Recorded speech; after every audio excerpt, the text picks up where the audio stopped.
Bueno, vamos a dar inicio entonces al temita que nos faltaba, charlar de la unidad número 2. La unidad número 2 que se llama sensores típicos. Y hemos charlado acerca de los sensores típicos que se utilizan en los vehículos inteligentes, compartido obviamente con los sensores más típicos de la robótica móvil, ¿no? Uno lo que necesita a través de los sensores es poder medir cómo nos movemos, ¿sí? Cómo es el movimiento propio del robot o del vehículo, y por otro lado cómo es el movimiento y cómo se ve el ambiente, ¿no? Cómo se mueven los objetos que están en el ambiente, o personas, otros vehículos, obstáculos. Para eso usamos los sensores, ¿sí? Son básicamente entonces dos funciones: las de medir cómo nos movemos nosotros y la de poder ver cómo se mueven los demás y cómo es el ambiente. Nos faltaba charlar un poquito sobre los sistemas de medición inercial, ¿sí? Para empezar, lo que vamos a hacer es introducir un poco algo muy breve históricamente. Uno puede observar ahí lo que era un sensor inercial, donde tenés básicamente con motores, ¿sí? Uno va intentando manejar estable alguna electrónica, ¿sí? Cuestión de que cualquier movimiento y cualquier giro en cualquiera de los tres ejes, el sistema se encarga de compensarlo mecánicamente y poder mantenerlo siempre estable, ¿no? A través de esas mediciones mecánicas uno podía obtenerlo como lo que tengo acá a la derecha. A ver si se ve el lapicito, sí.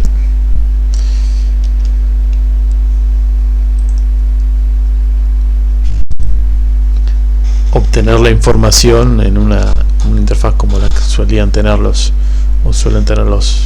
vehículos aéreos, ¿no? Donde puedes saber cómo estás orientado en el espacio, dónde está el norte, etcétera, ¿no? Algunos ejemplos de sistemas de unidades de medición inercial, ¿sí? Que las unidades de medición inercial, si tenemos que definirlas, son sensores inerciales que nos permiten medir el movimiento de un cuerpo rígido, ¿no? O sea, nos permiten medir el movimiento, nuestra aceleración, nuestras velocidades angulares, ¿sí? Ese movimiento del cuerpo rígido lo podemos asociar tranquilamente al estado interno de nuestro vehículo o de nuestro robot, ¿no? Entonces, los sensores más típicos que aparecen en una unidad de medición inercial son los acelerómetros y los giróscopos, que los vamos a describir ahora en un ratito. Acá a la izquierda les dejo un ejemplo de lo que fue la unidad de medición inercial del cohete Saturno, ¿no? Porque lo que tiene de ventaja una unidad de medición inercial, ¿no? De ahí vienen las siglas IMU, es que son o sea, primero, que no son radiantes, es decir, que el equipo, la electrónica que lleva adentro o la mecánica no emite nada, y no puede ser bloqueado también desde afuera de alguna manera, o intervenido, ¿no? Como si pudiera ser un GPS, por ejemplo, ¿no? O sea, es algo interno que normalmente se protege. Entonces era típico de utilizarse en aplicaciones espaciales para saber para dónde estás orientado y para dónde te estás moviendo, ¿no? Entonces un cohete, un misil, ¿no? Son elementos típicos que utilizaban esta tecnología para saber cómo te vas moviendo y para saber si estás haciendo la trayectoria que deberías seguir. Obviamente no soy experto en lo que hay ahí adentro, pero vamos a ver algunos. Esto tiene una pinta de ser un giroscopio del tipo óptico, ya vamos a charlar de eso. Bueno, y acá está la foto histórica también de la página de la NASA, del proyecto Apolo, ¿no? Tenés el sistema, la unidad de medición inercial ahí adentro. Este tipo de cosas fueron avanzando con el tiempo, teniendo la posibilidad hoy en día de tener unidades de medición inercial todavía muy costosas, quizás para el usuario común y corriente o para los grupos de investigación de una universidad, por ejemplo, como el de la derecha. Todavía son costosos, pero te permiten obtener, al menos este es una IMU de 6 grados de libertad. Eso quiere decir que te puede medir la aceleración en los 3 ejes ortogonales y también te puede medir las velocidades angulares, ¿sí? A partir de giróscopo y acelerómetro.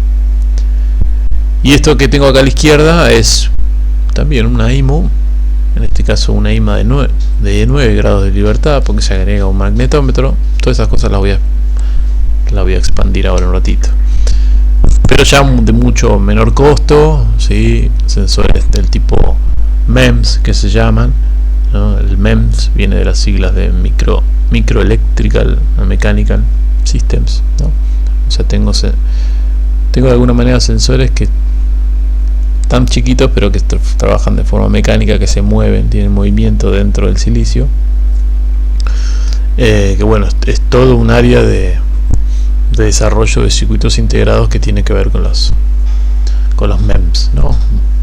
Mundo aparte. Entonces, con una solución de este estilo de bajo costo, uno podría medir, por ejemplo, las velocidades angulares en los 3 ejes, aceleración lineal en los 3 ejes y campo magnético en los 3 ejes también. Por eso sería una unidad de medición inercial de 9 grados de libertad, ¿no? Entonces, repito, las IMUs o unidades de medición inercial se utilizan para medir el movimiento de un cuerpo rígido, que está asociado normalmente al estado interno de un vehículo. Nosotros queremos saber cómo nos movemos y para dónde estamos yendo, es fundamental, ¿sí?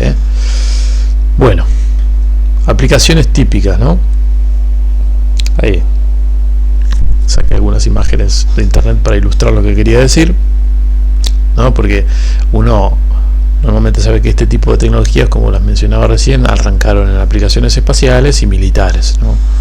O sea, a los militares les interesaba un montón y les interesa saber cómo dirigir un misil a un destino con la mayor precisión que se pueda y sin la posibilidad de que sea interferido desde afuera, ¿no? O sea, que sea bloqueado de alguna manera, que es la única forma que hay hoy en los sistemas antimisiles, por ejemplo, que hemos visto algunos videos últimamente con Israel y Palestina. Tienen vuelta muchos videos de los sistemas antimisiles de Israel, donde no te queda otra que encontrar el misil y tratar de apuntarle y dispararle algo para hacerlo volar antes que llegue a su lugar, ¿no? Porque no hay manera de bloquear los sistemas de navegación que llevan los misiles. Como si, por ejemplo, uno podría hackear, no sé, y ha pasado, ¿no? Los sistemas GPS que llevan los aviones, entonces marear al avión, hacer pensar al avión que está a determinada altura y no lo está, ese tipo de cosas. Entonces se utilizan mucho en los aeropuertos sistemas anti-jamming, que se le llama, ¿no? Anti-jamming, para que no haya interferencias en los sistemas, las señales de GPS. Las unidades de medición inercial son difíciles de interferir justamente porque no dependen de una señal que reciben. Entonces se utilizan mucho para guiar misiles, por ejemplo, cohetes, etcétera. Entonces, como que la aplicación más común, o donde nacen muchas de las cosas que después se utilizan en la vida civil, arrancó del lado militar, ¿no? Saber dónde están los barcos. Si vos estás en un submarino, lo mismo, ¿no? No tenés un sistema GPS que te guíe abajo del agua. Entonces, cuánto sé que avancé, para dónde estoy mirando, mi trompa, estoy subiendo, estoy bajando, ese tipo de cosas se utilizan las unidades de medición inercial, ¿no? Y por supuesto también se utilizan en los vehículos terrestres, también mucho motivado por la industria automotriz, ¿no? Y también habría que mencionar la electrónica de consumo, los celulares y otro tipo de cámaras especiales, los drones. Entonces, cada vez hay una disponibilidad mayor de sistemas inerciales que son más de bajo costo, como es que lo veíamos, o que vienen ya integrados en nuestros equipos, ¿no? En nuestro celular, yo estoy agarrando un celular en este momento y uno podría decir que tiene un acelerómetro, un giróscopo, tiene un compás electrónico, o sea, un magnetómetro, tiene GPS, y varios otros sensores de temperatura, de iluminación.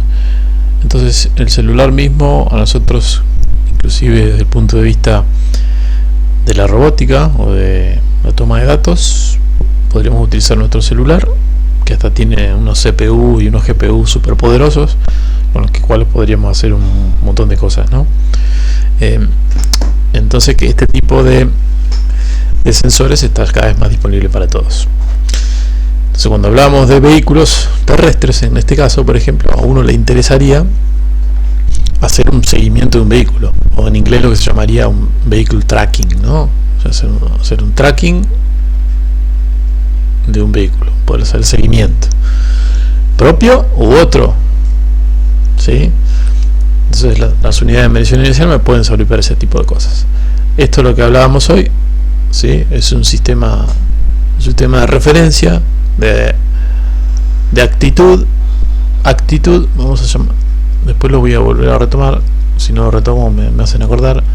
Actitud es la palabra que se suele utilizar en inglés, es attitude, así, no, volvamos, attitude,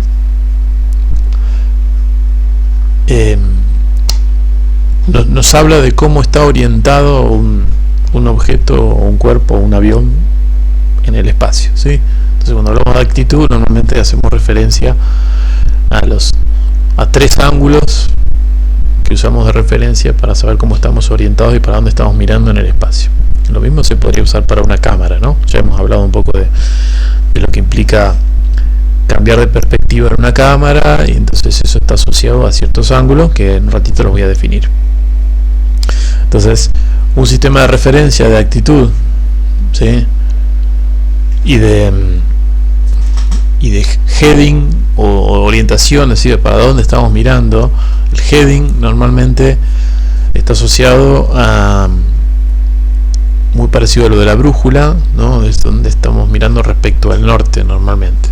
Entonces, ¿alguno de ustedes les gustan los juegos de simulación de vuelo, esas cosas?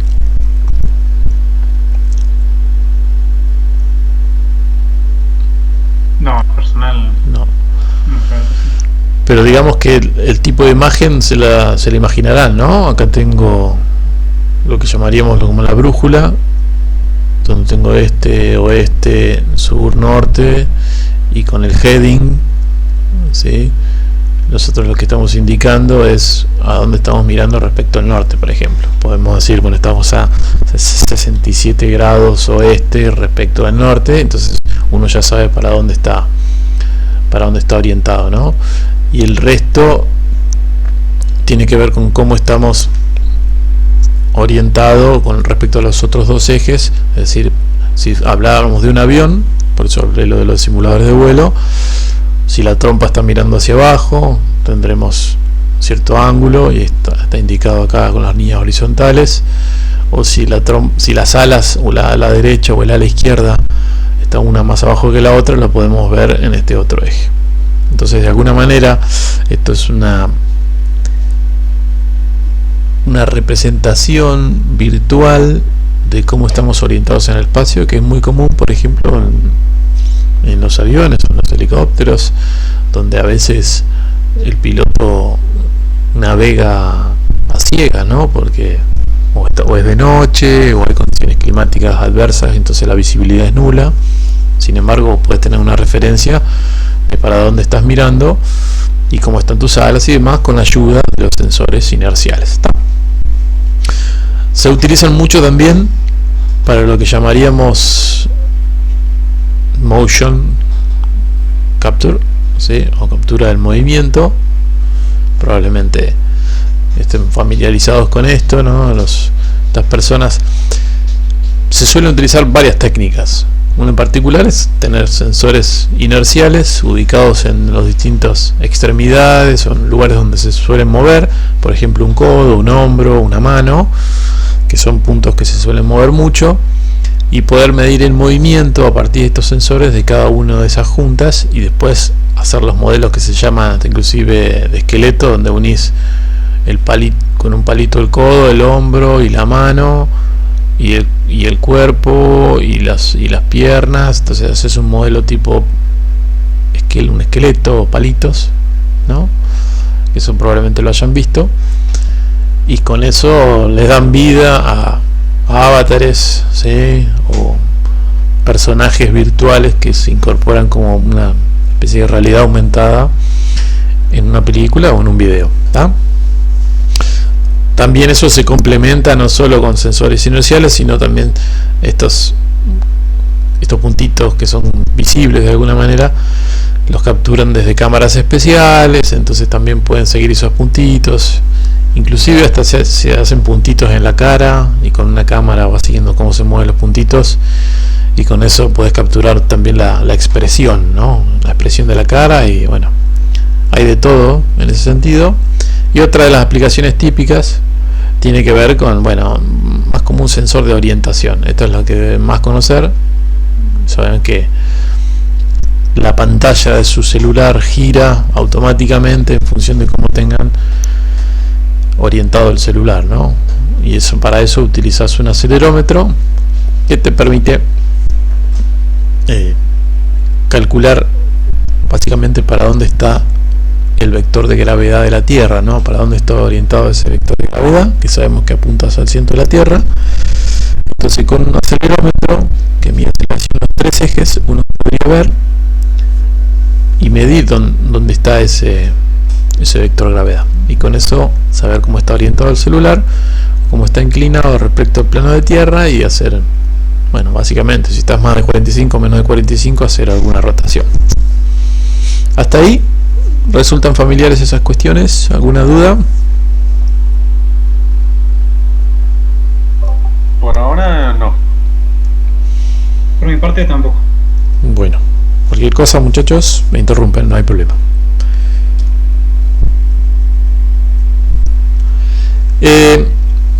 Miren, no salió bien la... Bueno, esto tenía una animación, no pasa nada.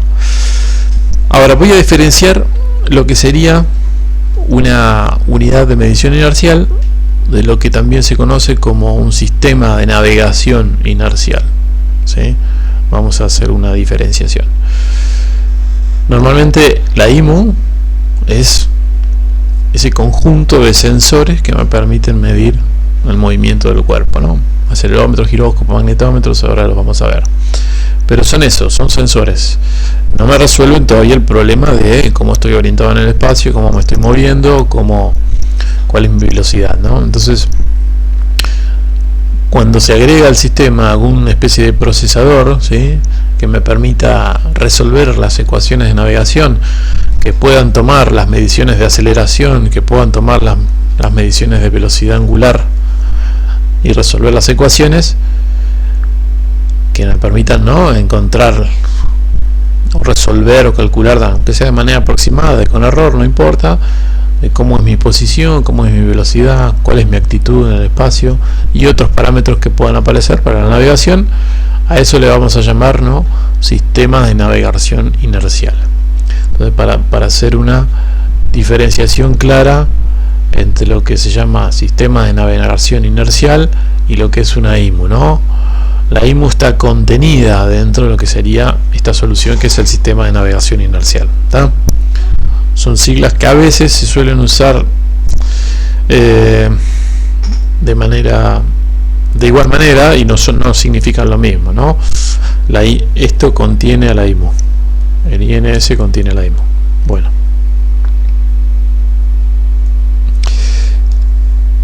después, a ver si me deja avanzar esto. Bueno, no me quedó muy linda la diapo, eso por terminar a último momento. Vamos a describir algunos elementos básicos que componen las IMU, ¿sí? Empezamos por el giroscopio. giróscopo o giroscopio, valen las dos, se los llama a las dos de igual manera. Este es un ejemplo del típico giroscopio mecánico, ¿no? Donde hay una ruedita girando y cuando el cuerpo, de alguna manera, que lleva este giroscopio mecánico adosado realiza algún movimiento de rotación, los discos estos externos se van acomodando y se van girando también en función de esa rotación del cuerpo, ¿no? Entonces siempre queda en la misma posición el disco que gira adentro, ¿no? Todo asociado a la conservación del momento angular, ¿no? Pero bueno, eso no nos interesa mucho meternos en eso, sino simplemente es el ejemplo de esto, es un giroscopio mecánico. Si nosotros tenemos la capacidad de medir la velocidad angular en los tres ejes, bueno, hablaríamos como que tenemos una IMU que tiene 3 grados de libertad, ¿no? Degrees of freedom, ¿no? Lo voy a poner así en inglés porque es como más típico encontrarlo así. Entonces, 3 grados de libertad, medimos las 3 velocidades angulares. Si además podemos agregar un acelerómetro capaz de medir la aceleración angular en 3 ejes, ¿no? O sea, porque existe, ya hoy en día es muy común encontrar ya directamente los acelerómetros de 3 ejes sin problemas. Pero bueno, antes no era tan fácil, entonces uno compraba un acelerómetro y después compraba otros 2 más y los tenías que acomodar muy bien, o sea, construir el sensor de tal manera que te queden ortogonales en los 3 ejes para poder medir la aceleración en los 3 ejes, ¿no? De todas maneras, igual siempre hace falta una calibración después, que algo vamos a charlar. Si agregamos entonces las 3 aceleraciones lineales en los 3 ejes, uno hablaría de una IMU, ¿sí?, de 6 grados de libertad, ¿ah? También algunas IMUs, ya la más común es esta, ¿no?, la de 6 grados de libertad, o comprarte el sensor solo aislado. Ya si te compras como una IMU, ya la más común es que tenga con 6 grados de libertad. Pero bueno, ya muchas vienen con 9 grados de libertad, que fue como una fotito que les mostré hace un ratito, donde se agrega un magnetómetro. El magnetómetro, ¿qué es capaz de hacer? Bueno, medir campo magnético y trabajar como una brújula, ¿no? Entonces ahora tengo las 3 velocidades angulares, las 3 aceleraciones lineales y una medición de hacia dónde está el campo magnético de la Tierra, normalmente, que es el que se utiliza, ¿sí? Ahora, si a eso le agregamos un procesador, ¿no?, y incorporamos esas mediciones y hacemos un procesamiento mediante ecuaciones de navegación, estaríamos hablando de lo que llamábamos recién un sistema de navegación inercial, ¿sí?, una INS. Pero bueno, también es común, de esto no vamos a profundizar, pero se los voy a dejar mencionado, el barómetro, o también lo podemos ver como un altímetro, ¿sí? Básicamente mide presión atmosférica. Entonces en los vehículos aéreos se suele utilizar, ¿sí?, para medir también a qué altura está respecto de la Tierra, ¿no? Básicamente midiendo presión. No es tan común en los vehículos terrestres, por lo tanto no le vamos a dar mucha bolilla, pero se los dejo mencionados como que es una posibilidad de más. Entonces uno podría tener, por ejemplo, un sistema de navegación. Ahora yo hablo de sistema de navegación inercial, ¿no?, de un INS de 10 grados de libertad, agregando un altímetro, y si quieren podemos agregar también un GPS. Entonces hablaríamos de un sistema de navegación inercial más un GPS. Entonces, con todos estos sensores ya tendremos un lindo combo que nos permita un poco atacar el problema de cuál es nuestro movimiento, ¿sí?, nuestra posición, nuestra velocidad, cómo estamos orientados en el espacio, y alrededor de estos sensores es donde están las soluciones típicas para robótica y vehículos inteligentes. Nosotros hemos también trabajado en estas semanas en la utilización de las cámaras, ¿no? Para poder saber cómo estamos orientados en el espacio y cómo nos movemos. Para eso hemos charlado sobre esto de las transformaciones proyectivas entre una secuencia de imagen, buscamos puntos característicos. Todas esas cuestiones nos sirven también para saber cuánto rotamos, cuánto nos movemos, cuánto cambió la escala. Bueno, uno podría entonces tranquilamente decir que al GPS y a la navegación inercial le podríamos agregar el video y tendríamos entonces una solución todavía aún más robusta a través de la fusión de todos estos sensores diferentes. Nosotros vamos a hablar normalmente de las IMUs que se llaman del tipo strap down. ¿Qué quiere decir esto? Que son las que están como anexadas al cuerpo. Eso es un sensor rígido que está anexado al cuerpo, que se mueve, entonces se mueven con el cuerpo. Porque el otro tipo de sensores son los que, a ver si permite volver para atrás sin hacer macanas.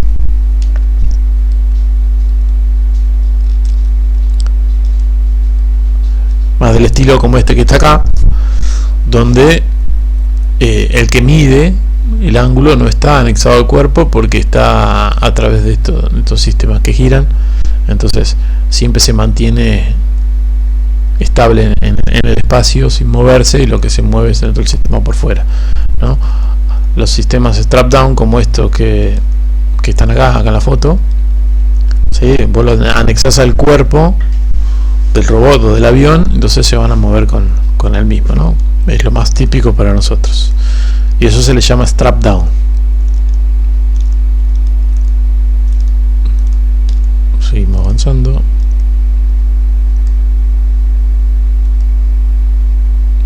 Bueno, charlemos un ratito sobre cada uno de los sensores. Yo me voy a hacer foco en el giroscopio o en el giróscopo, en el acelerómetro y un poquito sobre el magnetómetro, ¿sí? Que el GPS es lo que vimos en clases anteriores, y hablamos también sobre la cámara y sobre el lidar como los principales sensores que se suelen utilizar. O sea, van a salir de la materia, aunque sea con un conocimiento mínimo introductorio de las cosas típicas que se suelen utilizar, ¿sí? ¿Para qué sirve el giroscopio? El giroscopio entonces mide velocidad de rotación, que son independientes, ¿no? En el marco de coordenadas del... Ahí está, le falta algo. El marco de coordenadas del sensor.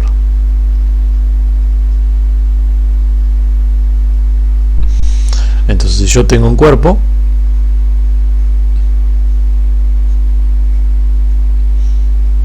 y tengo el sensor, me sale la palabra en inglés, atachado, adosado o puesto sobre el cuerpo, vamos a definir los tres ejes en el sensor. Entonces vamos a medir las velocidades angulares en cada uno de esos ejes, ¿sí?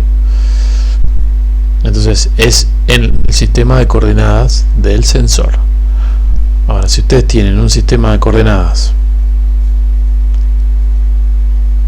más general o global y el cuerpo está moviéndose en el sistema de coordenadas global y ustedes miden velocidad angular en este sistema de coordenadas, bueno, va a haber que hacer la conversión al otro sistema de coordenadas global, ¿no? Necesito hacer esa aclaración para que lo tengamos en cuenta. Voy a borrar.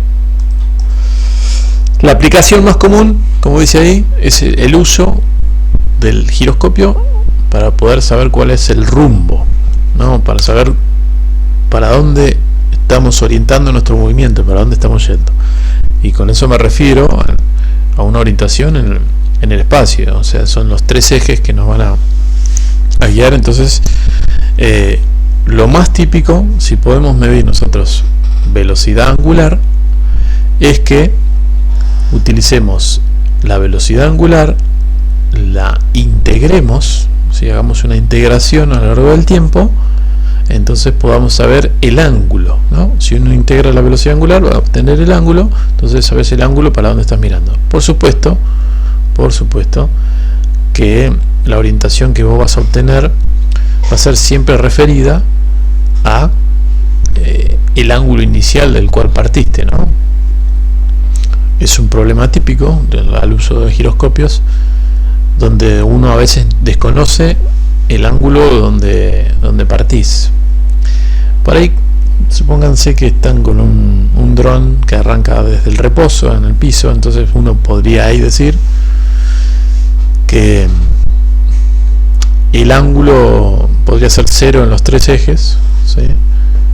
Y pues no tengo ninguna inclinación en ninguno de los ejes, principalmente si el piso es bien paralelo a la tierra, ¿no?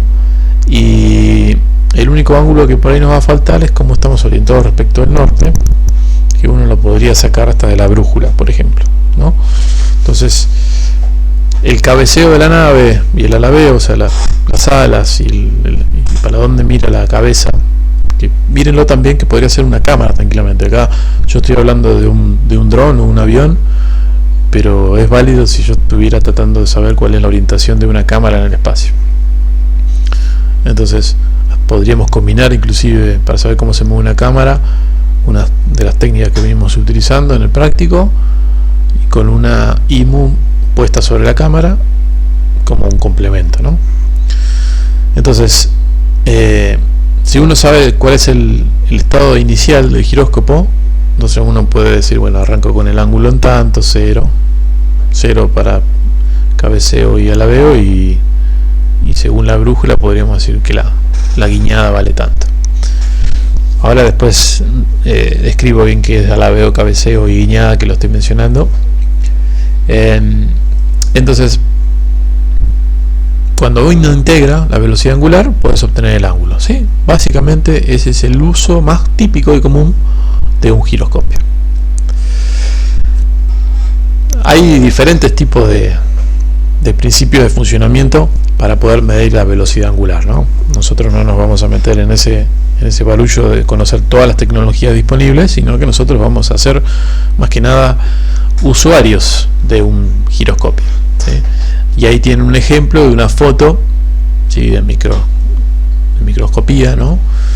De un giroscopio del tipo MEMS, ¿no? O sea, hablábamos hoy de los sistemas microelectromecánicos, ¿sí? O sea, hay cuestiones móviles, pero que están fabricadas dentro de una pastilla de silicio. Y algún ejemplo de un giroscopio de bajo costo que tienen este tamaño, ¿no? Entonces van a haber diferentes principios de funcionamiento, y obviamente el precio y la calidad de los sensores van a depender de un montón de cuestiones. No nos vamos a meter nosotros en esa discusión. Sí les voy a mencionar cuáles son algunas principales tecnologías con las que se logra medir, ¿no? En principio, me quedó cortado, ahí está. Los giroscopios mecánicos, ¿sí? Basados en la famosa fuerza de Coriolis. Habría que volver a física de los cerramientos que rotan en el espacio, que no era tan sencillo la física y la dinámica del cuerpo rígido.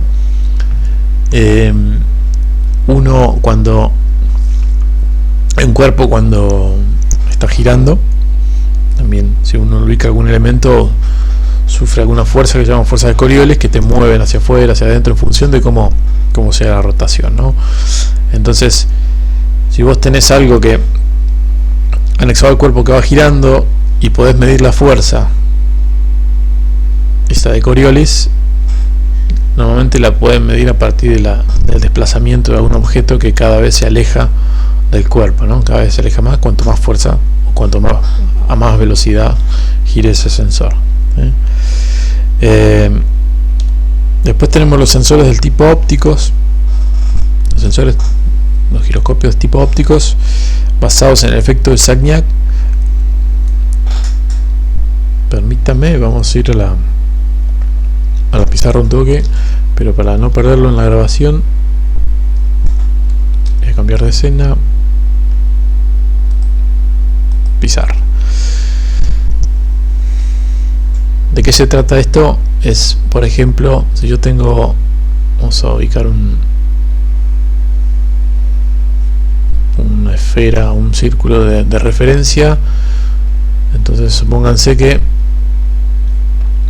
voy a emitir un haz de luz. Se usa fibra óptica normalmente, ¿sí?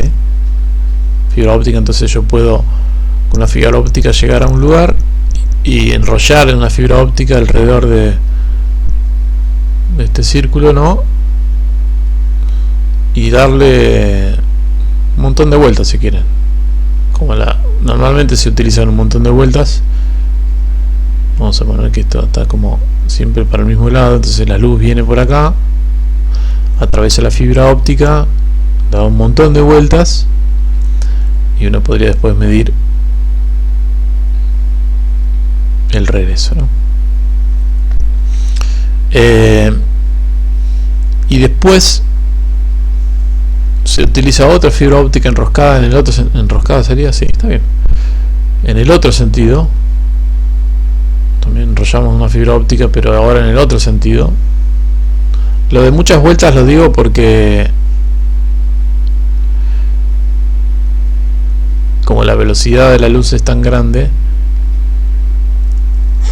necesito que recorra una buena cantidad de metros, ¿sí? Si no hablamos de kilómetros, como para que el efecto se pueda visualizar o medir, ¿no? Porque ¿qué va a buscar uno acá? Resulta que si este cuerpo gira para un lado o para el otro, la velocidad de la luz va a cambiar, ¿sí? No nos vamos a meter a estudiar el efecto Sagnac, pero qué feo, efecto Sagnac, se lo dejo escrito, pero en esencia va a tardar un poquito. Sí, supónganse que esta curva, la roja, que el sentido de la luz viene así, ¿no? Antihorario. Si nosotros tenemos que justo ese cuerpo también está girando en sentido antihorario, entonces se va a dar que la señal va a llegar un poquito antes de lo esperado respecto a si no girara en ese sentido, ¿no? Entonces, poder medir esa diferencia de tiempos que se va a terminar dando como una diferencia de fases en las señales ópticas, ¿no? Yo puedo medir una diferencia de fase, entonces voy a poder medir una diferencia de tiempo en lo que tarda en llegar, ¿sí? La señal esa óptica que viaja respecto a los dos canales, a uno que va como sentido horario y el otro en sentido antihorario, ¿sí? El efecto Sagnac me dice que si estoy rotando también voy a tener un efecto sobre esa velocidad de propagación, ¿sí? Y lo voy a poder medir, y se hace en doble sentido para que sea diferencial, ¿no? Entonces uno pueda aumentar la sensibilidad de esto. En definitiva, si vos querés medir una diferencia de fase entre dos señales ópticas, la velocidad de la luz es muy rápida, entonces hace falta una buena cantidad de vueltas de una fibra óptica, por ejemplo, para poder medir esa diferencia de tiempo, ¿no? Y esa diferencia de tiempo, por el efecto Sagnac, está relacionada con la velocidad de la rotación, ¿tá? Vamos a cambiar de vuelta de escena, volvemos a los slides. Otro tipo de giroscopios tienen que ver ya con poder medir de alguna manera una resonancia mecánica, una resonancia magnética, ¿sí? Cuando las cosas giran puedes cambiar inclusive la frecuencia de resonancia de algún elemento, tengo un campo magnético por ejemplo, entonces poder medir esa frecuencia que va a estar asociada a una resonancia y que va a estar asociada a un movimiento rotatorio, y a partir de esa manera poder medir, ¿no? Como verán, yo no soy ningún experto en las tecnologías que hay detrás de cada una de estas. Yo soy más un tipo como un usuario, ¿no? Me estoy preguntando desde el lado del usuario. Pero está bueno saberlo porque los más precisos son los ópticos, y se utilizan, si volvemos a la foto, por ejemplo, del Apolo, además las primeras, donde habían cosas circulares. Bueno, eso estaba asociado normalmente a fibras ópticas o elementos ópticos que estaban enroscados y logran medir con el efecto Sagnac, por ejemplo. Esos son los más precisos y los más caros a la vez, ¿no? Los del tipo mecánicos, que son los que nosotros vamos a utilizar porque son los que después se hacen adentro de un chip con los sistemas MEMS, son los más típicos para nosotros, ¿no?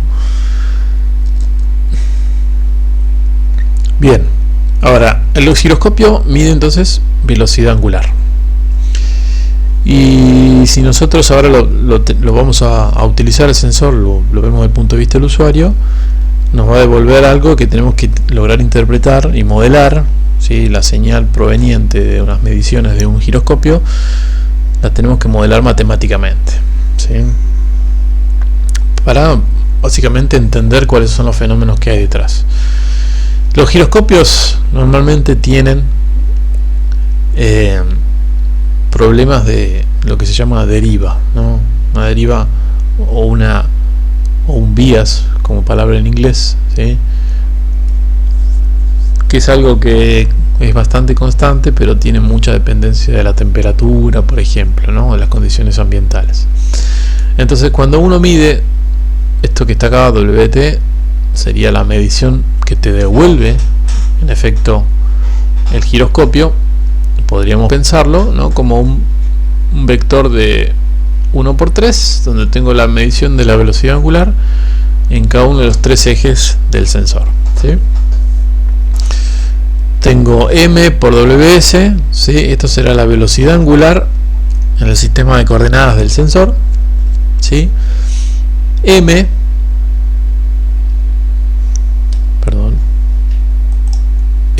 es una matriz, ¿sí? Que me va a corregir básicamente el factor de escala y el acoplamiento cruzado. ¿Qué significa eso? Que a veces en la fabricación del sensor no necesariamente los ejes del sensor quedaron perfectamente alineados, ¿sí?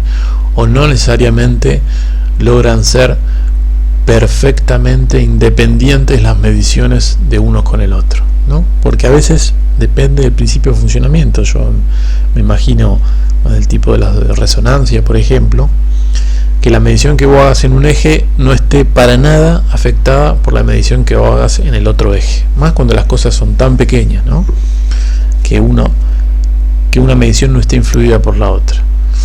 Entonces, con el factor de escala se intenta corregir esas desalineaciones que podrían haber en la construcción de un sensor, que no te queda perfectamente alineado, ¿no? Entonces, básicamente es una matriz que te va a corregir que si vos estás midiendo, deberías medir igual, por ejemplo, 1 metro por segundo, por decir un ejemplo, ¿no? Yo debería medir 1 metro por segundo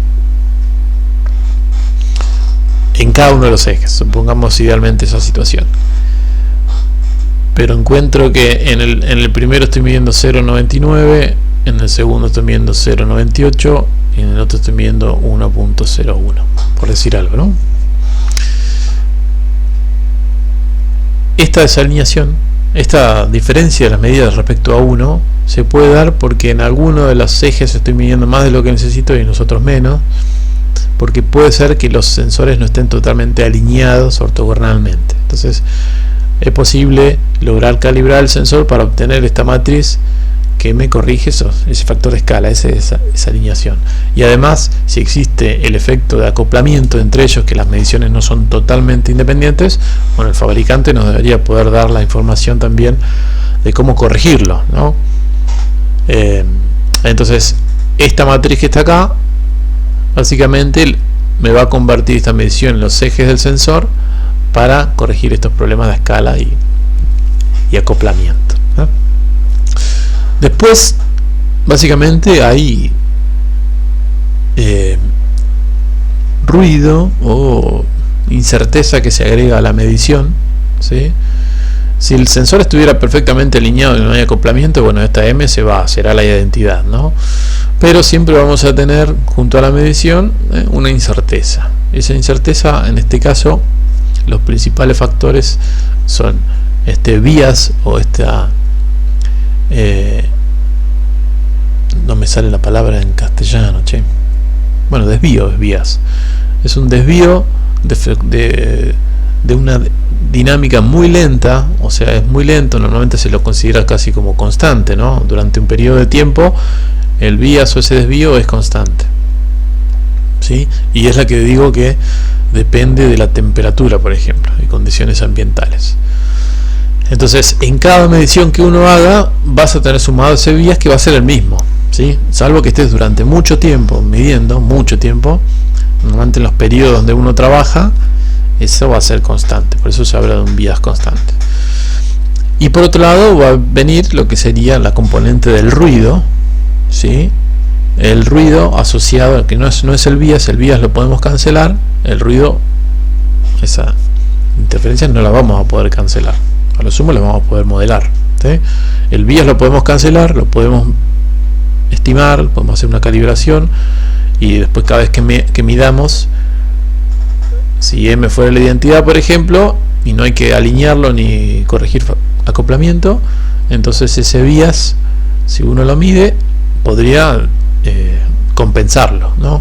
Si es positivo, bueno, en cada medición que hagamos le restamos lo mismo, entonces lo compensaríamos y ya tendríamos una medición que no tiene ese bias, ¿no? Pero lo que es el ruido no lo vamos a poder compensar nunca, a lo sumo lo vamos a modelar y conocer de qué se trata y ver qué técnica se puede usar para mitigarlo, ¿no?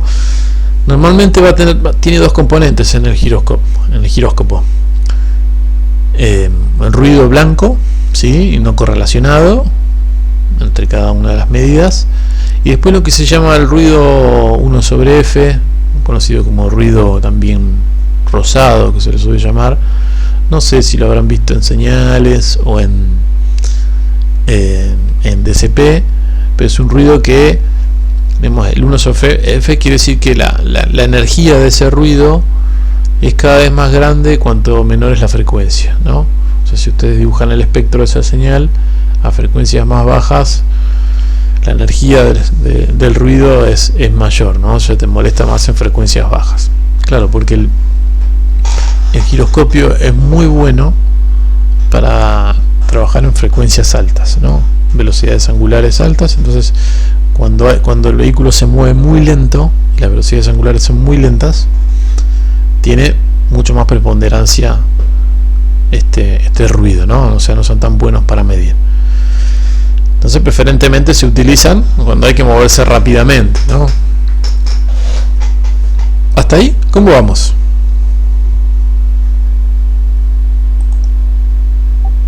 Bien. Bueno, bien. sigamos entonces nosotros lo que vamos a intentar hacer para utilizar las mediciones del giroscopio es integrarlas numéricamente, ¿sí? Vamos a hacer una integración. Si queremos obtener ángulo, vamos a integrar la velocidad angular. Pero ¿cuál es el problema? Es que sabemos de que hay vías y que hay ruido, ¿sí? ¿Qué pasa si integro eso? Entonces, lo dice ahí, ¿no? Va a haber una acumulación de error en el tiempo, ¿sí? Entonces, navegar solamente con un giroscopio va a hacer que yo en un rato, nada más, ya tenga una deriva tan grande que casi que la estimación no me sirva, ¿sí? Porque pasa eso, ¿no? En un par de segundos ya empezás a tener un error bastante grande, principalmente porque tenés una alta frecuencia de mediciones. Entonces, si vos integras todas, rápidamente te derivás de alguna manera. Entonces es importante en el giroscopio hacer los trabajos de calibración para uno al menos poder eliminar y conocer el bias, ¿no? El desvío ese. Y el otro ruido no hay con qué darle, lo vamos a tener que considerar. Les pongo un ejemplo ahí. Es una experiencia para medir básicamente una variación de ángulo que yo la podría hacer con el acelerómetro, que ahora podemos charlar después cómo, digamos, cuando lleguemos al acelerómetro, y la misma medición hecha a partir de un giroscopio integrándolo, ¿sí? Fíjense que la curva amarilla por ahí captura muy bien lo que sería la amplitud, ¿no?, de esta variación de ángulo, pero a lo largo del tiempo ven que como que la línea media, bueno, dale, la línea media, disculpen al profe que no logra dominar entre que toca con el cosito y me avanza esta. Fíjense que hay claramente un desvío que se acumula a lo largo del tiempo. Si no lo corregís de alguna manera, pumba, te perdés, básicamente no sirve. Entonces cada tanto esto hay que corregirlo de alguna manera. Es el mismo problema que hablábamos si uno va navegando, ¿sí?, con un encoder, por ejemplo, de una rueda de un robot. El encoder, cuando mide la velocidad de avance de cada una de las ruedas, va acumulando error en el tiempo, porque uno va integrando el arco que recorre cada una de las ruedas. Entonces a lo largo del tiempo te perdés también si no hay alguna otra fuente de información que me permita saber dónde estoy o para dónde miro. ¿Tá? Bien, voy a hacer alguna observación respecto, bueno, como un paréntesis, digamos, que tiene que ver con los ángulos, porque recién hoy hablaba de pitch, roll, yaw, o lo que llamamos en castellano cabeceo, alabeo y guiñada, que son las traducciones. Una filmina nada más para hablar un poquito sobre lo que llamamos los ángulos de Euler, o según la convención también Tite Bryan, son los autores de alguna manera. Hay un GIF, espero que se vea bien cuando gira, hay un movimiento, entonces les voy a pedir que presten atención, ¿no? Este es un cuerpo rígido que, digamos, hay tres movimientos independientes que se hacen uno detrás de otro para poder llevar ese cuerpo que estaba en el sistema de coordenadas global, que es el azul, ¿sí?, y llevarlo a una orientación en el espacio que va a ser la final, que es esta, que queda ahí, ¿no? Entonces, los ángulos de Euler son tres ángulos, como dice acá, que describen esa orientación del cuerpo rígido en el espacio, que la describen en este sistema de coordenadas, que en este caso es el azul, ¿sí? Y lo que podemos hacer para describir esa orientación en el espacio es componerla de alguna manera por tres rotaciones independientes, ¿sí? Observen ustedes, por ejemplo, cuando arranca es ahí, ¿no? Primero gira respecto al eje Z, observenlo de vuelta, ahí giró respecto a este eje Z, bien, lo dejo pasar varias veces para que se vea, gira respecto a Z. Después que gira respecto a Z, fíjense que el verde queda fijo, entonces hay un movimiento respecto a que queda acá, ¿no? Una vez que giraste respecto al Z, ahora giraste respecto a este verde que queda acá, ¿no? Ahí giramos respecto a ese. Entonces giramos respecto al Z, giramos respecto a este otro, que va a ser un eje X modificado, ¿no? O Y, depende cómo lo llamemos. Y después el último giro lo hace respecto a este último eje que queda marcado acá, un amarillo ahí hay un giro respecto a ese otro eje. Perdón, no de respecto a ese, no, respecto del rojo que queda acá, ahí está, de este, ¿sí? Entonces si me permite esto, primero giramos respecto a no puedo dibujar arriba, no me lo muestra. Giramos respecto a primero, después gira respecto a este otro que queda acá, y en último lugar gira respecto a que quedó acá, ¿sí?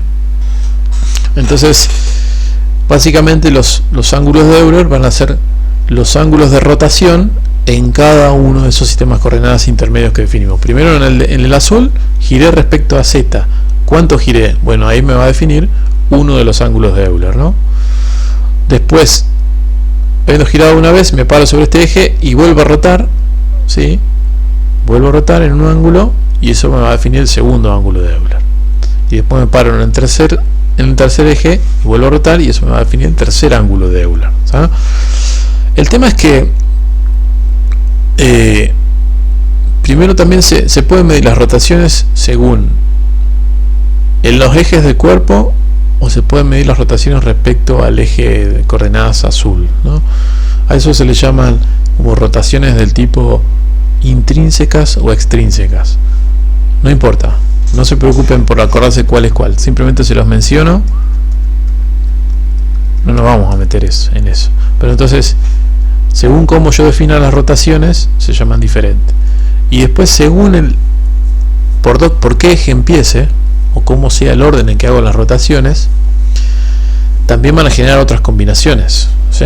me van a dar ángulos diferentes, ¿sí? Entonces, cuando se habla de ángulos propios de Euler, se utilizan este tipo de rotaciones.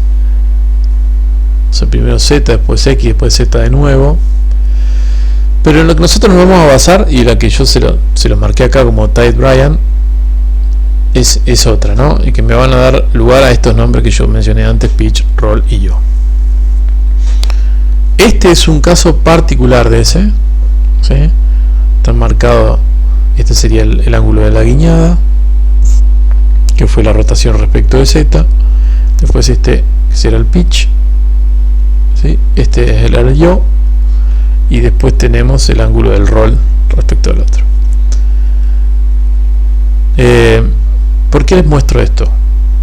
No es para hacerles quilombo en la cabeza, digamos, de qué se trata esto, sino para que les suene, que les quede sonando en la cabeza, de que cuando uno va a trabajar con ángulos y orientaciones en el espacio, lamentablemente lo que vamos a tener que hacer es definir una convención típica, ¿sí? Entonces, cuando tenés que hacer tres rotaciones una tras de otra, no va a quedar otra que combinarlas, digamos, ¿sí? Como si yo quiero saber una orientación en el espacio, es una combinación de tres rotaciones seguidas una tras de otra. Entonces, como si fuera una matriz de rotación, sería una multiplicación de matrices de rotación que la hago tres veces, ¿sí? Para obtener la rotación final. Y para eso hay que definir estas convenciones. Hay 12 convenciones diferentes según el orden en que yo lo maneje, pero bueno, que les quede sonando lo de Tite-Bryan, que de ahí viene lo de la guiñada, el cabeceo, el balanceo, o también se le llama al balanceo alabeo, ¿sí? Balanceo porque tiene que ver con las alas, por eso les dejo el dibujito acá, ¿no? El pitch respecto a este eje me baja la cabeza o me sube la cabeza del avión. El alabeo o el roll me baja un ala o me sube la otra, ¿sí? Y lo último, la guiñada, respecto de lo que podríamos llamar el norte magnético, ¿ah?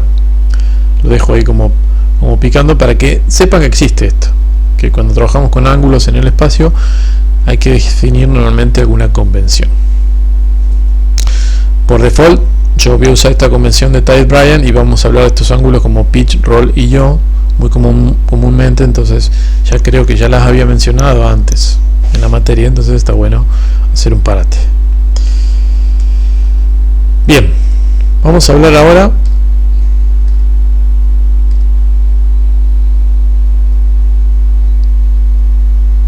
del acelerómetro. El acelerómetro, me quedó ahí un textito aislado. No domino muy bien el OpenOffice con el tema de las animaciones, no me hace tanto caso como el Office, pero bueno. El acelerómetro, esto es también simbólico, ¿no? Saben lo que hay acá, no sé si se alcanza a ver, pero hay una masa, ¿sí? Y un resorte.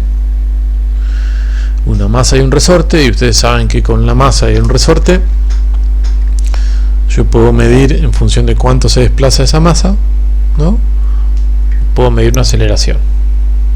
Entonces, por ejemplo, si alguno de estos tres conjuntos masa-resorte está orientado hacia el centro de la Tierra o está alineado, yo en el desplazamiento de esa masa podría sacar cuánto es la aceleración de la gravedad, ¿no? Cosa que veíamos si no me acuerdo mal, en física 1. Bueno, si tengo uno de cada uno en cada uno de los tres ejes ortogonales, entonces yo puedo medir la aceleración en los tres ejes, ¿tá? Pero bueno, acá hay un problema, es que normalmente los cuerpos están sometidos no solo a la aceleración de la gravedad, sino a la aceleración lineal del cuerpo. O sea, si es un vehículo, a través de un motor le podemos imprimir aceleración en alguno de los ejes, ¿sí? Entonces eso también, cuando hay una aceleración lineal, va a producir en este caso una deformación del resorte y el movimiento de la masa, ¿no? Un desplazamiento. Entonces cuando uno mide aceleración, mide los dos fenómenos juntos, salvo que estés en reposo, ¿no? Cuando uno está en reposo, por ejemplo, vamos a ir a la pizarrita.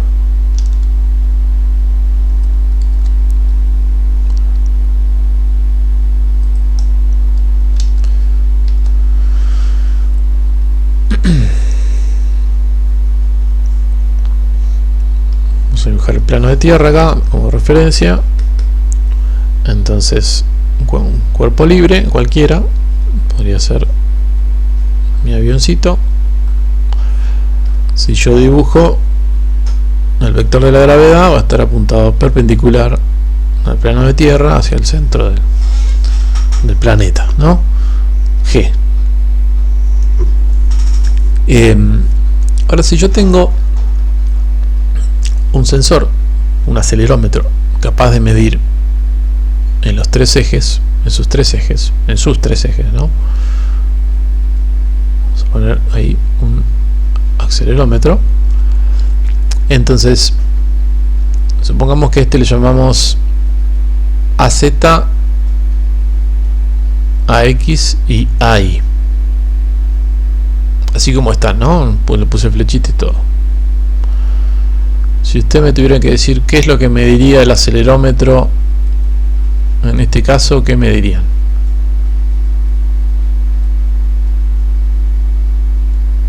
¿Qué aceleración mediría en cada uno de los ejes? Sería 1, 0, 0, ¿no? ¿Cómo? ¿1 en cuál? Acá en este. Perdón, menos 1, menos 1. Menos 1. ¿Menos 1 qué? Yo, al menos de lo que me acordaba de haber trabajado con un acelerómetro, te lo indica en Gs, generalmente. Bueno, dale. Ponemos un G que lo usa de medida de referencia, ¿no? Entonces todo es proporcional a G. Perfecto. 0 acá y 0 acá. Okay. Te lo da en referencia al G como unidad relativa, buenísimo. También uno puede tener metros por un segundo cuadrado u otras en otro sistema, pero nos quedamos con ese. ¿Estás de acuerdo, Lucas, no? Sí. Sí, sí. Bueno, ahora si hacemos esto, giro el cuerpo, o sea, mi sensor está agarrado, es un sensor del tipo strap down que decíamos, y va a quedar acá arriba a Z, a X y a Y. O sea, hubo una rotación, ¿sí?, respecto al eje Y, sería acá, ¿no? El que sale hacia afuera de la pantalla.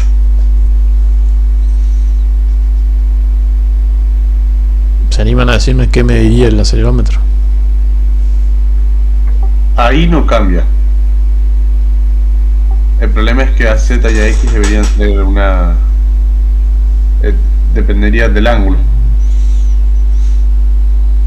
O sea, dijiste ahí no cambia. Bueno, dependería del ángulo. Bueno, a ver, entonces ¿la gravedad cambia? No, la magnitud del vector no. Siempre apunta para el mismo lado, entonces está bueno porque uno lo usa de referencia. Entonces podría observar de que va a terminar habiendo una proyección de G en este, a ver si lo dibujo más grande. Tengo G y teníamos así y así, ¿no? Entonces voy a tener de alguna manera una proyección hacia lo que era el AZ y esta era la X. Voy a tener una proyección hasta acá, ¿no? Entonces lo que va a medir el sensor en Z y lo que va a medir en X, como dijeron ustedes, va a depender de este ángulo con el que hayamos movido, ¿no? Cuando este ángulo vuelva a ser 0, no, el ángulo está, perdón, el X es este, el ángulo lo tenemos que definir, es este.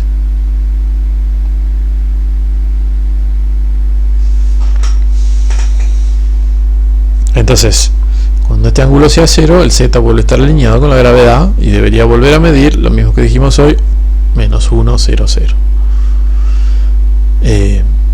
En función de este ángulo va a ser la proyección que va a haber sobre cada uno de los ejes. Entonces hay uno que va a estar compensada con el, o proporcionada por el coseno de este ángulo, y el otro por el seno, ¿ah?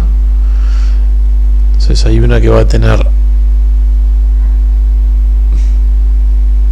si seguimos midiendo menos 1, uno va a ser el menos coseno y el otro va a ser el seno. Habrá que ver cuál es cuál, si está bien el signo, porque también va en función de cómo define para dónde van las rotaciones positivas, ¿no? Pero va a haber una proporción de, si está en menos 1, va a ser el coseno G. ¿De acuerdo con eso? No se mareen con los signos y quién es coseno y quién es seno, porque también depende de cómo definamos los ángulos. Entonces, fíjate que si ustedes hacen una tangente, por ejemplo la tangente de, en este caso, tangente de θ, que sería igual a seno de θ sobre coseno, me va a dar una relación de AX sobre menos AZ, ¿no? Entonces, si vos podés medir la aceleración en el eje X y podés medir la aceleración en Z, podés hacer un arco tangente y sacar el ángulo de cuánto rotamos respecto a ese plano, ¿no? Entonces esa es la medición típica que se hace para poder determinar la orientación de un celular, por ejemplo, en el espacio. Aprovecho las mediciones y puedo medir y puedo, digamos, calcular la orientación. Aplicación típica que habíamos mencionado hoy. Slides, ¿qué pasó? A ver, esperen que no me quedó. Ahí está. Bueno, entonces inclinómetros, ¿no? Como la aplicación típica, pero bueno, los acelerómetros son muy buenos para medir vibraciones también, ¿sí?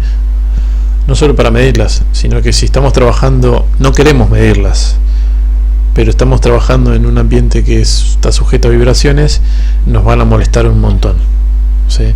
Entonces todo lo que es vibraciones, por ejemplo, pones un acelerómetro arriba de un auto o lo pones arriba de un dron, esas vibraciones van a generarte unas señales ruidosísimas, o sea, vas a verlas, van a ser muy ruidosas, y normalmente las vibraciones son como de más alta frecuencia que las variaciones de aceleración, ¿no? Entonces las vamos a ver como un ruido de más alta frecuencia.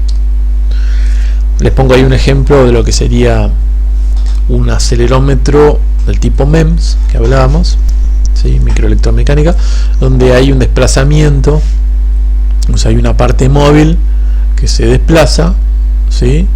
Dentro del silicio, y eso genera que se estiren o no se estiren, y eso se puede medir inclusive de forma como si fuera esto un capacitor, donde tengo una placa y esta otra, y le moves la pieza móvil, o puedes medir la capacidad de esas dos placas enfrentadas, y como tenés varias, puedes medir hacer una medición conjunta, ¿no? Entonces la variación de la capacidad de esos capacitores está relacionada con cuánto se desplazó, entonces está relacionada con la aceleración, ¿no? Una de las tantas formas de hacer un acelerómetro. Les voy a mencionar 3 tipos de tecnologías típicas para medir aceleración lineal. La que mencionábamos varias veces: desplazamiento, reequilibrios de una masa translacional, o el tipo pendular, ¿no? Pendular, cuando se mide también un poco, voy a intentar medir una frecuencia de alguna manera, ¿sí? Una resonancia. Pero bueno, se los dejo ahí, como quiero acelerar un poquito ahora porque para alcanzar a meterlo todo. A ver si alcanzamos. Miren, modelo matemático de un acelerómetro. De manera similar a lo que hicimos con el giróscopo, lo que a mí me interesa medir es esto que está acá adentro, ¿no? Normalmente, la aceleración lineal. Porque, por ejemplo, voy a utilizar la aceleración lineal para poder integrarla y obtener velocidad, ¿sí? O si la integro 2 veces, puedo saber dónde estoy, la posición. Y ahí volvemos a lo que dije del giroscopio.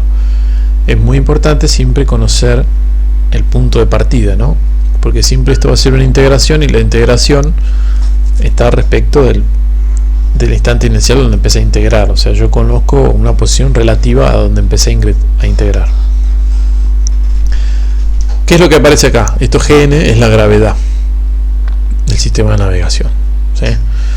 Entonces, siempre la gravedad me va a afectar a lo que yo mida en cada uno de los 3 ejes de manera diferente, ¿tá? Si yo quiero medir velocidad, aceleración lineal, yo debería cancelarle digamos, no cancelarlo, sino tener en cuenta que yo también estoy midiendo la gravedad para que no me afecte la medición. Después, si está rotado el cuerpo en el espacio, yo podría eso modelarlo como una matriz, ¿sí? Que tenga las 3 rotaciones en el espacio. Podría usar las matrices con ángulos de Euler o Tite-Bryan sin problemas. Si estoy orientado perfectamente alineado, por ejemplo, el eje Z del sensor con la gravedad, esa matriz podría ser la identidad y no nos va a molestar. Pero cuando rotemos, ahí va a cambiar. Después va a aparecer otra vez un componente que va a ser el bias o el desvío, ¿sí? De muy baja frecuencia, y que lo podríamos estimar con experimentación para poder calibrarlo y compensarlo. Eso es lo que uno debería hacer, compensarlo. Y por último, un ruido que ya va a ser más del tipo estocástico, que no lo podemos salvar, pero sí lo vamos a poder modelar y tratar, digamos, de alguna manera matemáticamente, ¿tá? Entonces acá lo planteamos de una manera muy similar al giroscopio, solo que, digamos, vamos a meter esta matriz que tiene que ver con cómo está orientado en el espacio. Miren, observen. Esto es una señal de datos crudos de acelerómetro, ¿sí? Inclusive no necesariamente puede haber una unidad, porque a veces están dados en función de cuántos bits tenga el sensor para poder medir. Entonces, por ejemplo, si tenemos 1024 posiciones diferentes, estaríamos hablando de 2 a la 10, o sea, de 10 bits, ¿sí? Entonces 520 sería un rango medio a la mitad, ¿tá? Pero lo que quiero observar es, acá hay un movimiento que se da casi en uno de los ejes, no se da, y se da principalmente, lo puedo ver en los otros 2 ejes. Yo podría utilizar en este caso eje Z y eje Y para, entre los dos, poder calcular la rotación con las cuentitas que hicimos hoy del arco tangente, ¿no? Con eso uno puede saber cómo cambié en este espacio, porque el otro se mantiene casi fijo. Y vamos a hacer una experimentación de este estilo en el laboratorio 1. Fíjense además, que quiero que observen, es todo el ruido que hay apareado alrededor del sensor. El acelerómetro es un sensor bastante ruidoso. Finalmente lo afecta el ruido de alta frecuencia. Y los movimientos que nosotros buscamos no son de tan alta frecuencia, ¿no? Entonces es como que acá se complementa muy bien con el giroscopio, donde el giroscopio tenía problemas a baja frecuencia, que habíamos visto, donde el ruido 1 sobre F afectaba mucho más, ¿no? Entonces, si el giroscopio no es tan bueno a bajas frecuencias y el acelerómetro no es tan bueno en altas frecuencias, uno puede hacer una combinación de ellos de manera inteligente, donde uno pese más que el otro según la frecuencia en la que estemos trabajando, ¿no? Entonces es muy común, y lo vamos a hacer, combinar a ambos sensores para obtener algo que sea mejor que cada uno por separado, ¿no? Es típica la aplicación de utilizar lo que se llama un filtro complementario. Un filtro complementario es un filtro que tiene un pasaltos y un pasabajos. Podemos hablar de filtros, ¿no? Ilan, vos en señal de sistema, al menos algo de filtros se hablaba. Sí, justo eso estaba pensando ahora para el ruido de alta frecuencia, usar un pasabajos nomás. Si vos usas un pasabajos para el acelerómetro, bueno, buenísimo. Hay que ahí trabajar un poco con la frecuencia de corte, ¿no? Porque ¿cuál es el peligro del pasabajos? Es que te vayas de mambo con la frecuencia de corte demasiado baja y termines afectando la dinámica real de lo que vos querés medir, ¿no? Cuanto más rápido se mueve el acelerómetro, más frecuencia va a tener esa variación. Entonces se va a empezar a acercar a la frecuencia más del ruido, de las vibraciones que afecten al sistema. Entonces uno termina jugando ahí en tratar de un poco mitigar el ruido, pero no matar, sería vulgarmente hablando, no matar a la señal que a vos sí te interesa. Uno después ahí podría hacer un estudio de los espectros, a ver cuál es el espectro de la señal que quiero medir y demás, pero bueno, esa es la idea de cómo uno elige la frecuencia de corte. Y en el caso del giroscopio, bueno, al revés de alguna manera, ¿no? Si vos tenés que medir velocidades angulares lentas, y vas a estar también un poco en un problema para poner esa frecuencia de corte. Pero bueno, el filtro complementario es un filtro que tiene una parte de pasaltos y una parte de pasabajos, y ambos comparten la frecuencia de corte. O sea, si vos bajás la frecuencia de corte y haces un filtro pasabajo que deje pasar menos las frecuencias altas, digamos, el filtro, el opuesto, el complementario, va a dejar pasar más las frecuencias bajas en el otro, ¿sí? Al revés, ¿sí? Entonces se elige una sola frecuencia de corte que define el pasalto y el pasabajo a la vez. Entonces normalmente el acelerómetro lo pasás por el pasabajo y el giróscopo lo pasás por el pasalto, ¿sí? Y después se suman no se suman, sino que después se fusionan las mediciones. Por último, ya vamos cerrando, vamos a hablar un poquito de lo que sería el magnetómetro. Magnetómetro, que podríamos llamarlo también brújula, a veces se llama compás y compás, ¿sí? Tiene varios nombres, pero en esencia lo que hace es tratar de medir el campo magnético de la Tierra.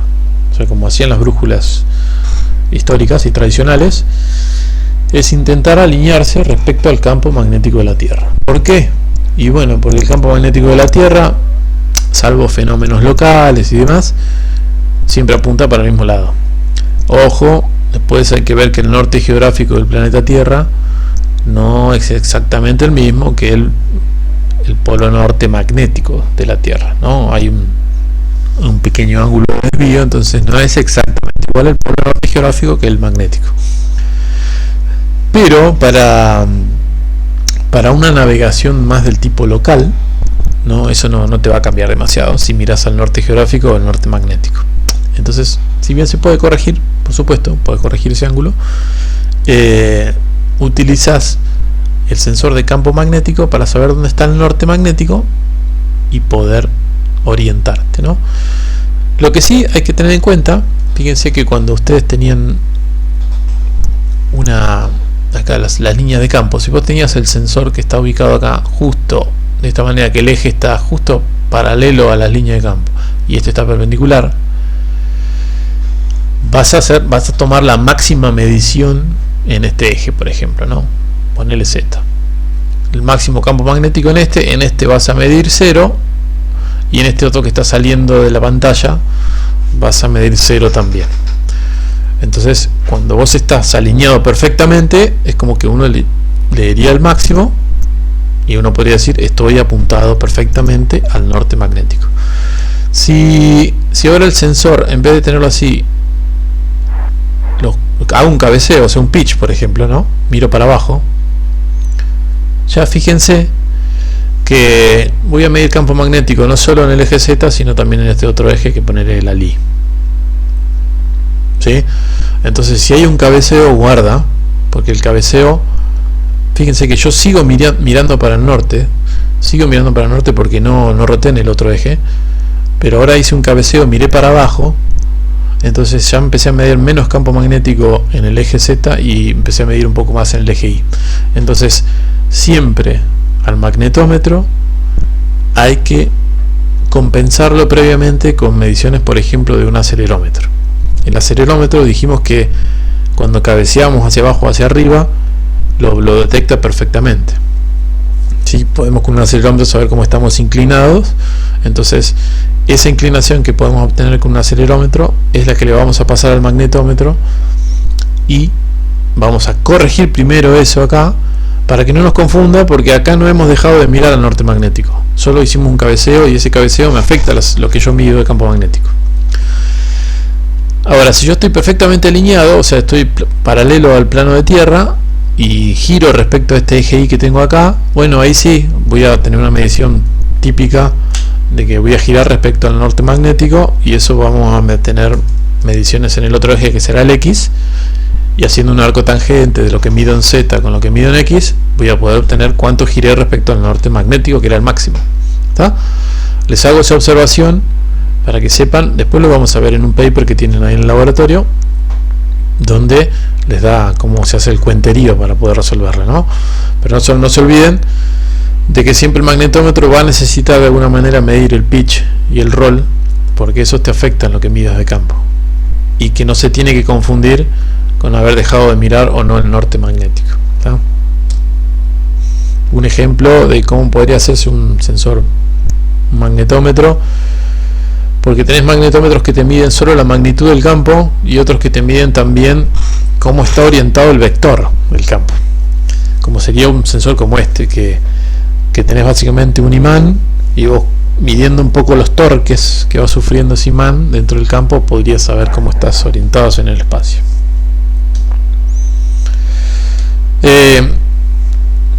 Importante, no sé por qué no apareció antes ahí, pero cuando uno mide el campo magnético, o sea que uno pretende medir el campo magnético terrestre de la Tierra, ustedes saben de que estamos rodeados de campos magnéticos todo el tiempo. O sea, si yo uso un magnetómetro acá al lado de mi compu, seguramente voy a tener afectado las mediciones, porque se generan campos magnéticos por cualquier aparato que anda dando vueltas electrónico, por las luces, ¿sí? Se generan otros campos magnéticos que me van a afectar la medición y que uno los tiene que caracterizar. Entonces, si no lo caracterizo, voy a tener mediciones malas con el magnetómetro, y las mediciones y la caracterización que tengo que hacer depende del lugar de donde yo voy a usar el magnetómetro, porque por ahí lo uso acá en mi pieza y lo calibro y anda de una forma, pero lo llevo a la habitación de ustedes donde hay otros aparatos o se transforma distinto y va a dar distinto, ¿sí? Entonces tengan en cuenta siempre que las mediciones van a estar sujetas a una distorsión que tiene que ver por la presencia de otros campos magnéticos.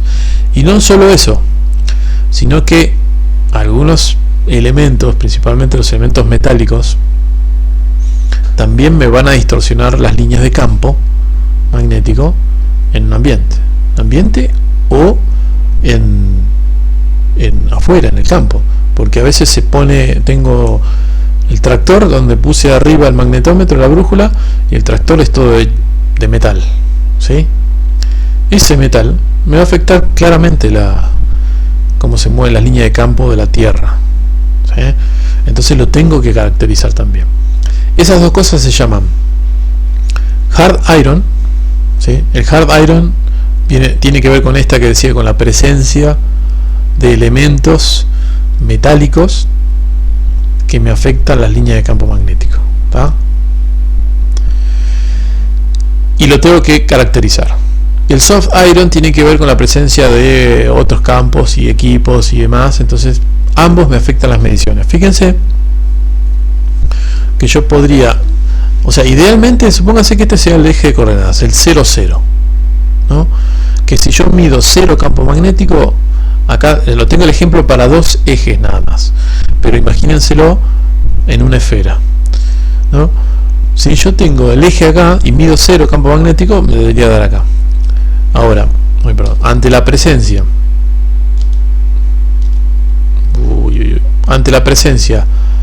de otros elementos que me generan campos magnéticos, yo voy a tener el eje corrido, ¿no?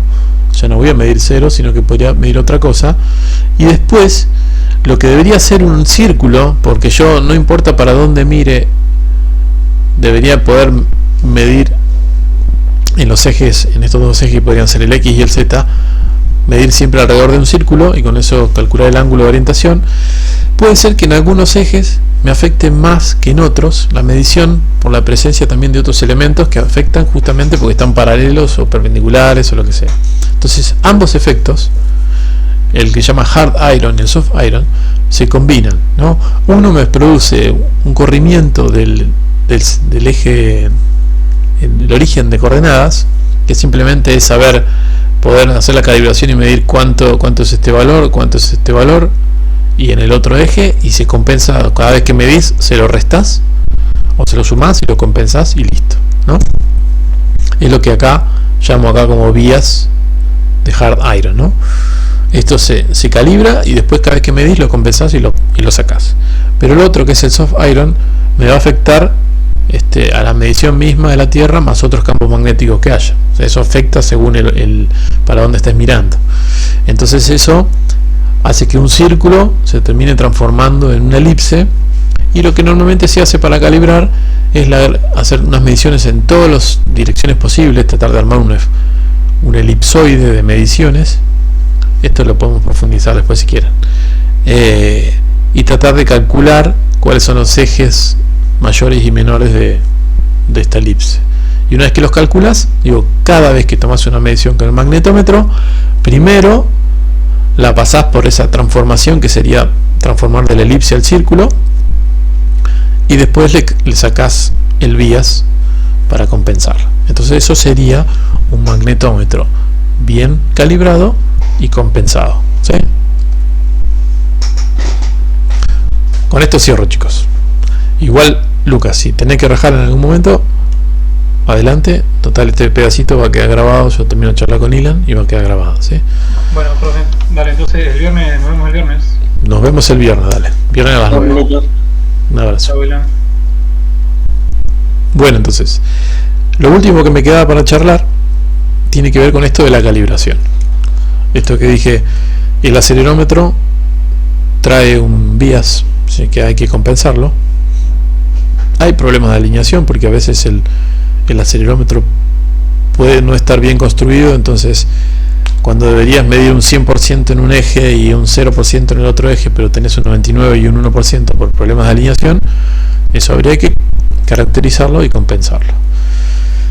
Y después uno podría caracterizar también lo que sería el ruido estocástico, ese que no podemos salvar, pero está bueno tener una idea de cuál es su distribución, cuál es su dispersión, ¿no?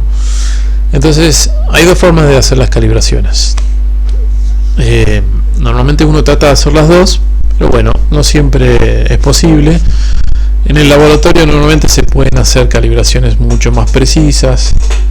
El tema de las calibraciones quizás es todo un mundo, porque se pueden hacer hasta muchos elementos que te permitan calibrar, por ejemplo, un giroscopio. ¿El giroscopio qué hace? Medir velocidad angular.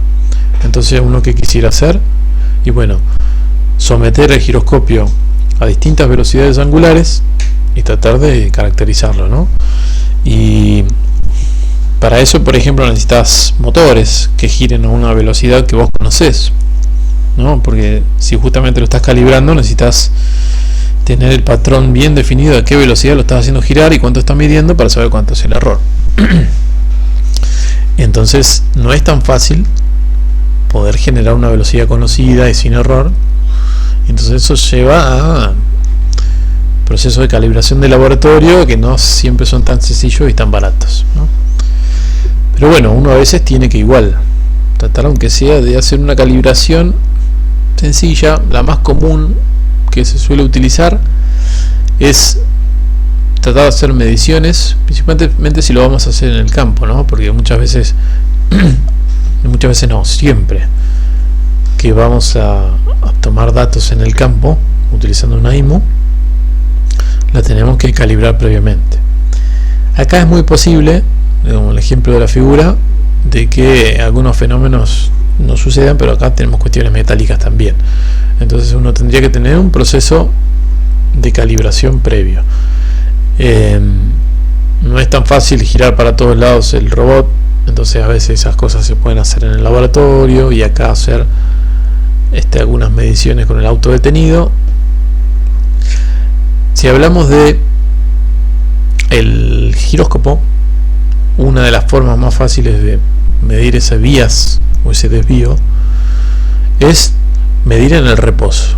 O sea, cuando yo estoy quieto, totalmente quieto, con el vehículo apagado, uno podría medir con el giroscopio las velocidades angulares en los 3 ejes, ¿no?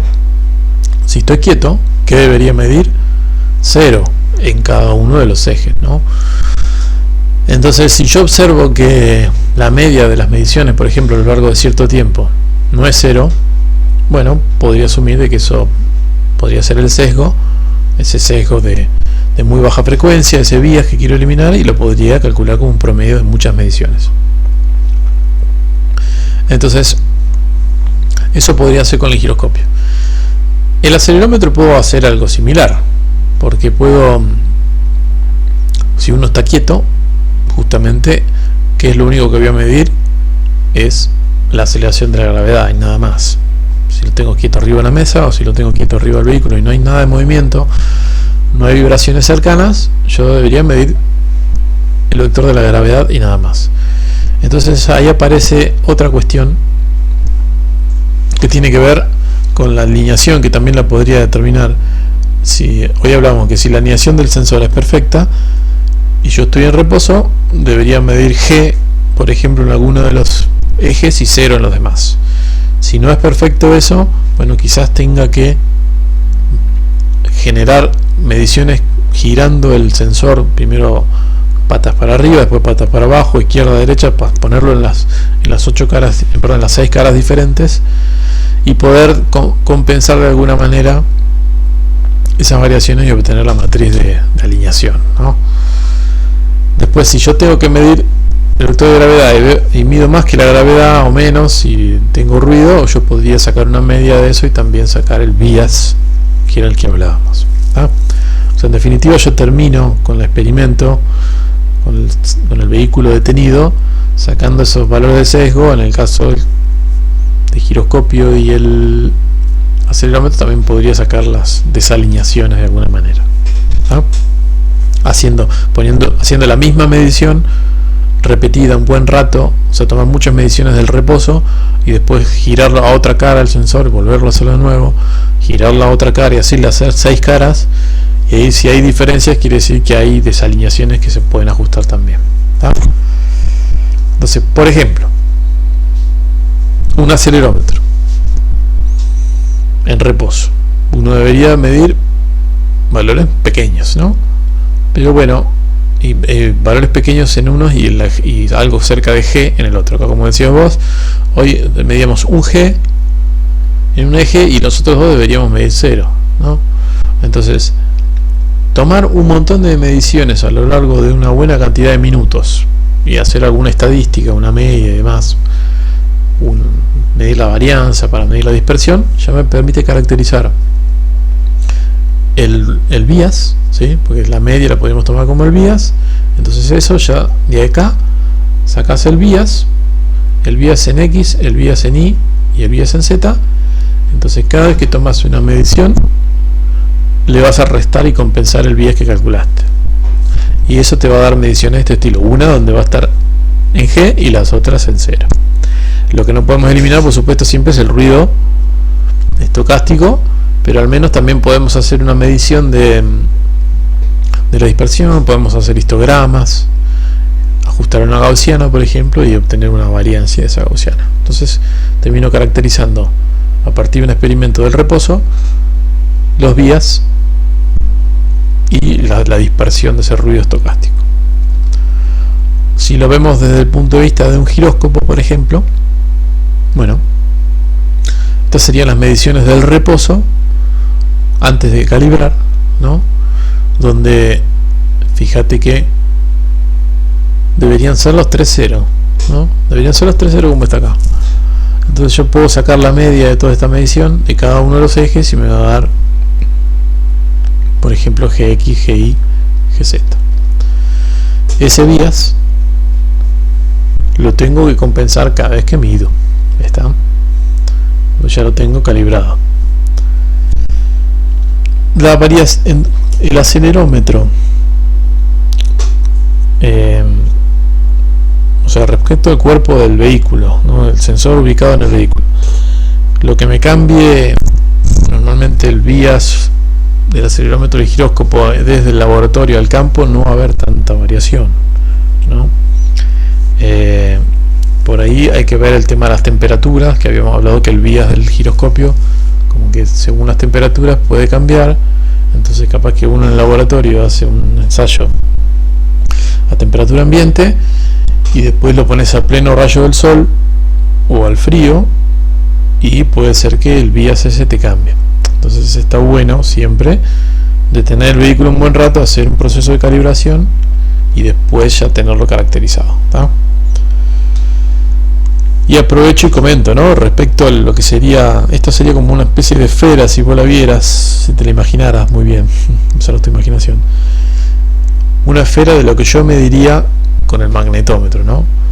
Idealmente, habíamos dicho, si yo mido 0 campo magnético, me debería dar en el centro del círculo, y eso no es así. O sea que yo veo que acá el centro de la elipse está por acá y el 0 está por acá, o sea que ahí hay un bias que hay que compensar, que eso se hace ajustando una elipse a todas las mediciones que tomé. Viste que lo típico es, por ejemplo, en el celular, si el celular, la brújula no está bien calibrada, te piden las aplicaciones que hagas un movimiento tipo 8 en el espacio, hacer movimientos raros con el celular, justamente porque lo que se intenta hacer es poner el sensor mirando para todos los lados posibles y obtener mediciones, y en función de eso hacer este ajuste de una elipse, ¿no? Obviamente que con el celular, las apps, no hace falta una elipse completa, pero sí varias mediciones para poder sacar los parámetros de esta elipse, que van a ser el centro y después, bueno, el eje, la distancia del eje mayor y el eje menor, ¿sí? Me quedó cualquiera ahí, pero eso es lo que uno va a buscar. Esto y esto, a partir de las mediciones. Entonces después lo llevarás, acá está el 0, 0, entonces hay que corregir acá y después hacer la transformación entre la elipse y lo que sería la esfera, ¿no? Elipsoide y la esfera. Entonces de vuelta yo obtengo, cada vez que tomo una medición del magnetómetro, le resto el centro, ese que está corrido, y después aplico la transformación de la elipsoide a la esfera. Entonces repasemos: el magnetómetro, el giroscopio y el acelerómetro los podría caracterizar en laboratorio o en campo, haciendo estas experiencias de medir en el reposo. En el caso del magnetómetro, tratar de medir una elipsoide, y de esa manera saco todos los bias que puedo tener y caracterizo los ruidos, y bueno, eso los tengo que compensar cada vez que mido, ¿sí? Porque si no, en el caso del acelerómetro, cuando quiera medir aceleración lineal para saber cuánto avanzo, cuánta es mi velocidad integrándola, o integrar 2 veces y posición, eso produce cada vez más deriva. Y en el caso del giroscopio también, si yo quiero medir ángulo integrando velocidades angulares, si yo no compenso los vías, voy a tener cada vez más deriva, ¿sí? Como para que lo tengas en cuenta. Bueno, con esto cierro esta parte. Igual